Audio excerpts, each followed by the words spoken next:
To better understand how to tackle challenges, I'm joined by Ryan Faith. He is the Defense and National Security Editor at Vice News. You had a great line just a moment ago about Branson. If you want to make money in space, what was it? Make money in space? First make money, then worry about space, yeah. It's sort of the old adage, you know, you want a $10 million horse, spend $20 million on it. Exactly. This is described as an innovative, action-driven hackathon with high-level workshops and panel discussions. I think just the way they address this, they're obviously trying to attract young people and kind of thinking outside the box, aren't they? Absolutely. I think the space business, so-called, has been around in some form or another for decades on end, but they're still sort of trying to figure out the killer app. I mean, this is sort of like right now looking at the way the internet was 20 years ago when people just had home pages and didn't really know what to do with it. So they're trying to see if they can find some sort of really clever way to use space and want to draw in some of that creativity. It's redefining space in a sense, and maybe you can talk about this, because when you think about space, you think of NASA and you think of cosmonauts and you think of just these legacy industries that have been around since the 60s. And with legacy industries, you get bureaucracy, but with startups, they're nimble, they try different things. It's a whole new approach to the issue, isn't it? Oh, absolutely.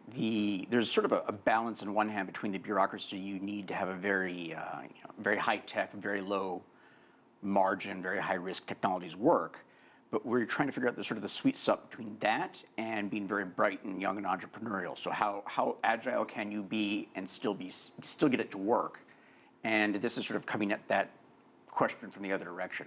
And Guy led off his piece with this fellow who created something in his garage, went to NASA, was laughed at, and now he's being featured in this story. Obviously, there's probably a lot of folks working in their garages, and they're trying to tap into this. Now, the European Space Agency created this challenge, asking the attending entrepreneurs to provide an innovative upstream space business model that disrupts the old processes of value chains. That's quite a mouthful, but I think what they're trying to say, isn't it, is we've tried all this stuff. What we really need is just to kind of juice this up, have some new energy.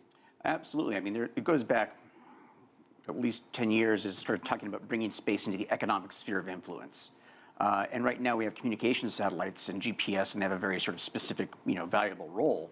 But that's kind of about as far as we can go down that path. So it's trying to figure out what's the next thing, how do we expand, how do we broaden that portfolio?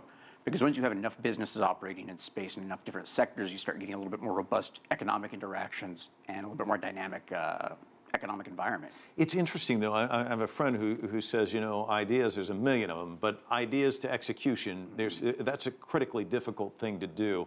How many of these ideas are we going to sit there and just go, wow, that's really cool, but they probably won't get off the ground? I sometimes refer to the history of space exploration as the graveyard of broken dreams, because the track record is just really, really abysmal. There was a brief segment with Richard Branson, and the thing that makes Branson and Elon Musk's SpaceX unique is that they're actually going and getting things done and hardware built and sort of, real things are coming forward. So I'm a bit more optimistic that we'll see some of these ideas, because it sort of seems that we're sort of hitting a base level of maturity where it's not all going to be necessarily, Is there a new golden age of space ahead, do you think? Ahead, yeah, very possibly. I don't think we're in it yet, but I think if we see one in the next 3 to 4 years, it's possible. I mean, my pessimism needle is moving off of zero, so still a long shot. But it hasn't been launched just yet, but that's a good sign. So it's on the pad. All right. Ryan Faith, thanks so much for stopping by. Thank you.